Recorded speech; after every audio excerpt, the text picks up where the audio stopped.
Então, pessoal, a gente fez um breve zazen. O zazen é essa prática... Estão me ouvindo bem, né? Essa prática quase austera e eu fiquei a pensar o quanto, por mais dificuldades a gente tenha, o quanto a gente ainda é afortunado. Hoje a gente está entrando no... Quer dizer, né? Estamos no 16º dia de guerra, lá na Ucrânia, e o tempo vai passando e as histórias elas vão surgindo, né? Entre as cenas que me chamaram a atenção foi de um menino, acho que ele tinha por volta de 11 anos,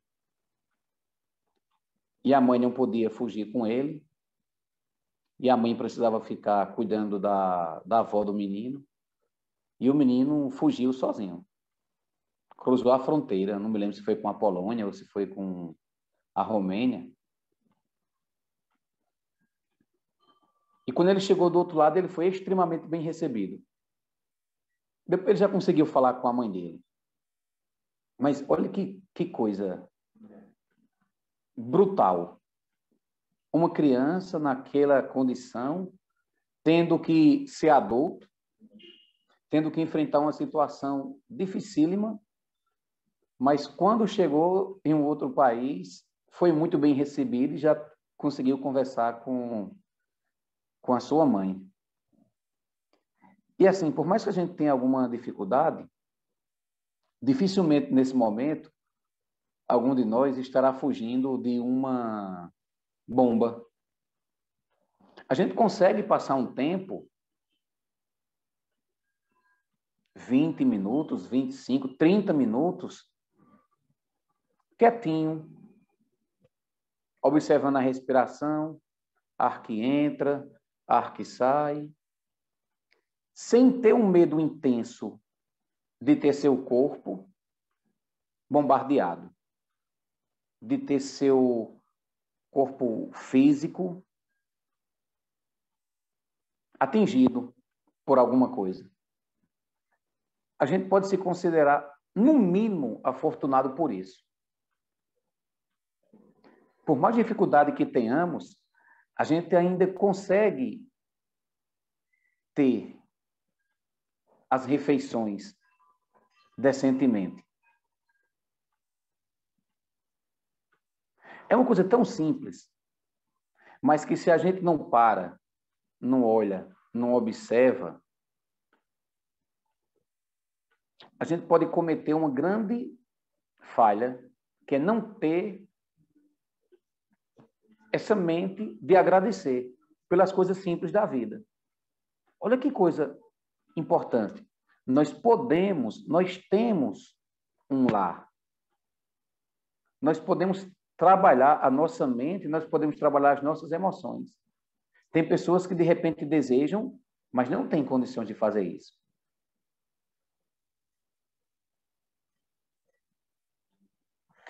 Eu me lembro que uma vez, eu era adolescente, cheguei da escola, uma fome.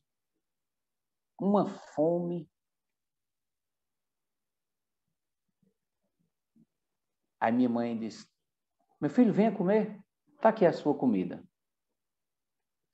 O arroz estava extremamente salgado. E eu fui muito indelicado na forma que eu falei, dizendo, tá horrível, eu não quero comer isso. Naquele momento, na minha loucura de juventude, na minha falta de sabedoria, na minha falta de zelo, com certeza eu machuquei minha mãe ao dizer que aquela comida estava extremamente salgada e que eu não iria comer aquilo. Eu poderia ter dito aquela mesma coisa de uma outra forma. Porque a forma que a gente fala com as pessoas, a forma que a gente se direciona com as pessoas, pode causar marcas negativas no mundo interno delas. E quando a gente causa uma marca negativa no mundo interno das pessoas, é muito difícil da gente corrigir. Sem palavras, são difíceis de corrigir. A gente não consegue ir lá e remendar. Por isso que o Zen, ele fala muito dessa questão de estar presente o tempo inteiro. Nada é mais importante do que você saber por que sua mente está causando aquilo naquele momento, como é que você está se comportando naquele momento. Isso é extremamente importante. É muito simples, mas é extremamente importante. Porque quando a gente fala alguma coisa, a gente não tem o poder de ir lá dentro de outra pessoa e fazer a costura. Quando é fácil, é muito fácil. A gente vai lá, pega uma agulha, faz uns pontos, dá uma coisinha assim e consegue remendar. Mas quando é no mundo interno do outro, é muito difícil. Aí o Zen tem esse zelo de viver o momento presente, como ele é. Isso é muito simples, pessoal, mas é muito significativo. Porque como é que a gente constrói a nossa vida? É em um momento só? Não.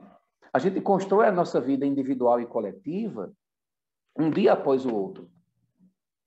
Se hoje o planeta Terra está na condição que está, passando por guerras, por problemas ambientais, isso tem o peso da individualidade e da coletividade das pessoas atualmente e das pessoas no passado.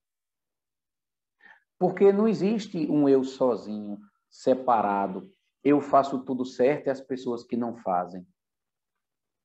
Mas como é que a gente, enquanto nação, não é Brasil, não é Estados Unidos, não é Rússia, não é Ucrânia, não, nós, humanos, como é que a gente age em relação às outras pessoas e em relação ao planeta? Porque não dá para a gente viver em qualquer planeta. Mas esse planeta viveria talvez muito bem sem a gente. Tem uns malucos aí fazendo viagens espaciais enquanto o mundo está afundado em crises econômicas, em pandemia, em guerra. Quem sabe um dia a gente encontra um planeta que a gente possa habitar.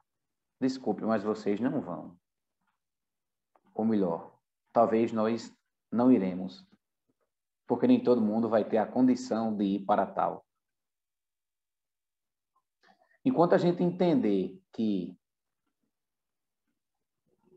essa realidade separada, eu sou uma coisa, as demais pessoas são outra coisa totalmente diferente, que não tem nada a ver comigo, o que eu faço aqui não interfere no todo, essa visão estreita, ela não serve mais. Nunca serviu. Mas como agora a gente vive num processo de globalização, o que a gente faz aqui atinge um outro ponto. Porque a gente não é mais só cidadão brasileiro, a gente é cidadão mundial. É uma coisa que o budismo fala muito, né? A questão da interdependência, a questão da interação. Quanto mais a gente for interagindo em um meio, mais a gente recebe características daquele meio e mais a gente deixa características naquela situação. Porque as coisas não são separadas. As coisas são todas juntas. Aí a gente volta exatamente à unidade. Aí a gente volta para o quê? Como é que eu estou? Como é que estão meus pensamentos, minhas emoções, minhas relações, minhas obrigações? Como é que estão essas coisas? As responsabilidades individuais e coletivas. Isso é muito bonito. E isso não pode ser apenas uma conversa bonita. O Zen é radical. O Zen diz assim, não, conversar não adianta. É importante a conversa, mas é preciso a ação correta. Eu já vi essa frase atribuída à Madre Teresa de Calcutá e também já ouvi essa frase atribuída a Sai Baba. Sai Baba era um guru indiano. A frase diz assim: mãos que agem são melhores do que lábios que rezam. É justamente isso. Como é que eu uso meu corpo? Como é que eu uso minha mente? Como é que eu uso minhas emoções? Como é que eu uso minhas potencialidades para beneficiar o maior número de pessoas? E quando a gente se predispõe a ajudar, a gente também começa a observar que o nosso campo de auxílio às pessoas, de repente, não é tão vasto. Nós não temos um poder de ação muito grande, como, por exemplo, um presidente tem, um senador, um deputado, as organizações não governamentais ou as próprias organizações governamentais, elas têm um poder de atuação e um poder de modificar a vida das pessoas muito maior do que a gente enquanto individualidade. Mas se a gente tem essa noção da interatividade, da interdependência, se a gente começa a perceber que nós somos um corpo social, e esse corpo social é importante, aí as coisas mudam. Porque não é uma guerra lá na Ucrânia. Alguém falou na televisão, eu não me lembro exatamente quem foi, mas alguém disse, paz na Ucrânia. Aí outros, como assim paz na Ucrânia? A frase está incompleta, devia ser também paz na Rússia. E não só paz na Rússia e na Ucrânia, paz em todos os lugares. Mas essa paz só existirá realmente quando ela estiver dentro da gente. Porque sempre, de alguma forma, a gente vai colocar os nossos instintos negativos para fora, em algum momento. E as situações de violência, a guerra é uma permissão dada pelo Estado, muitas vezes, ou por algumas pessoas, para você colocar tudo de ruim que você tem para fora. Mas isso afeta tanto a humanidade que a gente começa a perceber que em diferentes países a compaixão começa a brotar. Mas a compaixão não deve brotar só quando a situação está ruim. Você já percebeu isso, né? Está tudo ruim. Aí a compaixão, a solidariedade, esse espírito de benevolência surge nas pessoas. Isso tem que estar o tempo todo. Mas por que não está o tempo todo? Porque nós temos raiva, nós temos as emoções destrutivas. Raiva, ciúme, inveja, apego. Nós temos uma série de coisas que nós precisamos resolver para poder esse planeta Terra realmente a gente poder usá-lo da maneira correta. Porque esse planeta Terra ele é maravilhoso. Ele não merece ser explodido por meia dúzia, como a gente diz aqui na nossa cidade, meia dúzia de cabra safado. Meia dúzia de pessoas que têm seus projetos e quando esses projetos são ameaçados, sai da frente porque eu vou até o fim com essa minha ambição.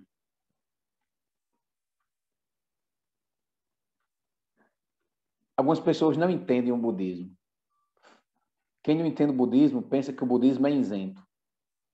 Mas quando a gente coloca a bunda no zafu, quando a gente faz reflexões individuais e coletivas,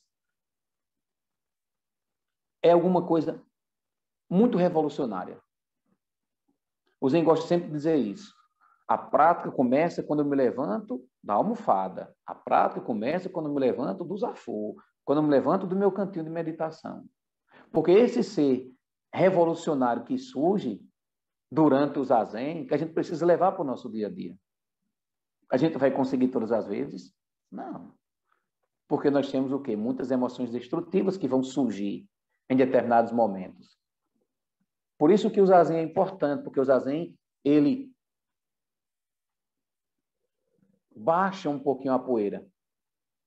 Ele permite... O zazen é como se fosse uma... A nossa vida é como se fosse um estante, um pouco bagunçada. Sabe aquele estante que você não encontra nada, que você está procurando? Um guarda-roupa, por exemplo.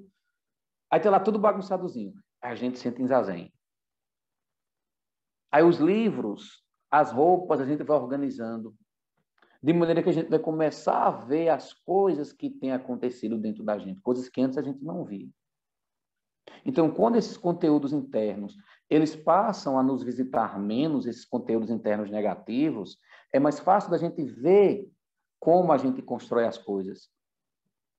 Nas quartas-feiras, a gente tem lido um texto, na verdade é um livro, chamado Mente Zen, Mente de Principiante. E é um livro fantástico. Talvez seja o livro, no mundo ocidental, um dos mais conhecidos quando se fala de Zen budismo. E o monge, Shuryu Suzuki, ele fala assim, não, o importante não é o ensinamento, não. Não vem estudar o ensinamento do Buda. Não seja tolo. Quando a gente estuda o ensinamento do Buda, a gente está estudando a si mesmo. Que é uma coisa que Dogen Zenji Samar falava. Estudar o budismo é estudar a si mesmo. E estudar a si mesmo é esquecer-se de si mesmo. E é ser iluminado por tudo que existe. Aí o mestre ele fala isso. Não se preocupe em estudar o ensinamento. O importante é que você, ao analisar aquele ensinamento, você entenda sobre si mesmo. E ele fala outra coisa. Que no Zendô, a nossa tendência é agir conforme a gente age no mundo. Na prática, a nossa tendência é agir conforme a gente age no mundo. O que é que acontece quando a gente se torna um praticante? A gente vai se polindo, entendeu? A gente vai se trabalhando para que as nossas pontas não agridam as pessoas e também não nos agridam. É interessante esse livro, Mente Zen, Mente de Principiante, porque ele não fala nada demais, ele fala coisas simples. Quando ele fala que as questões que a gente leva para o Zazen são as questões da nossa vida. Quando a gente talvez não encontre mais um sentido na prática, o que é que está acontecendo na nossa vida? É simples e é lindo. O nome é Mente Zen, Mente de Principiante. Então, o budismo não é uma religião isenta. Pelo contrário, é uma religião revolucionária. É uma tradição filosófica de rebeldes, diga-se de passagem.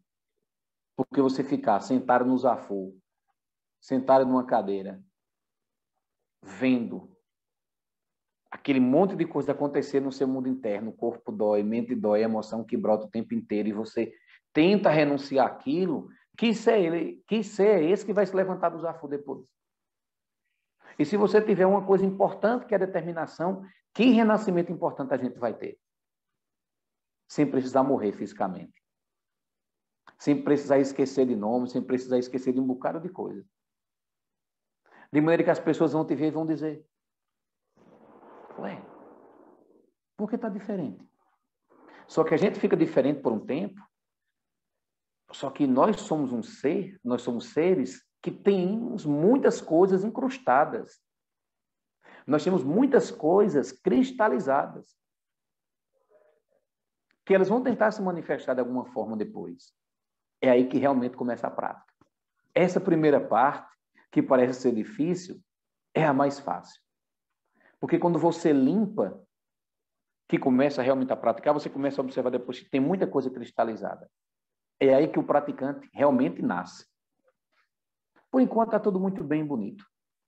Mas quando a gente começa realmente a limpar e perceber que tem mais coisas, a gente começa a nascer enquanto um praticante.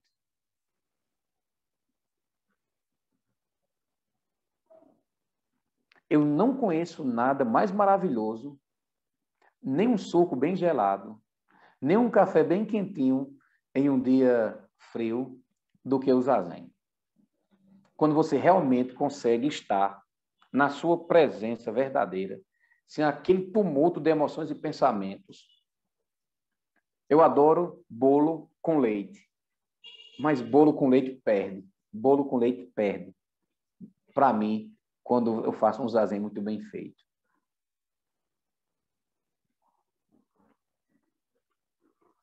Então é isso. Seres revolucionários. Tem um livro também chamado Buda Rebelde.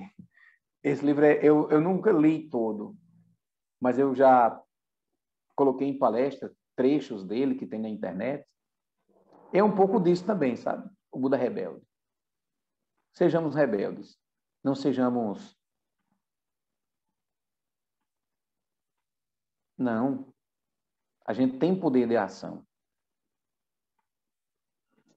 E se essa ação for coletiva, aí a gente consegue transformar realmente a realidade que a gente vive. Mas enquanto eu pensar só em mim, enquanto o eu for forte, todo o resto é fraco. Eu me lembro que uma vez eu contei uma experiência para a monja, para a gente encerrar. Eu tive um sonho, exatamente, Orlando. Eu me lembro que uma vez eu tive um sonho, aí, logicamente, eu queria contar esse sonho para a minha professora, né? Aí, ela respondeu assim no e-mail, bem seca. Quando eu gira o Dharma, o eu é forte e o Dharma é fraco. Quando o Dharma gira o eu é fraco e o Dharma é forte. O Dharma vive muito bem sem a gente. Mas será que a gente vive sem ele?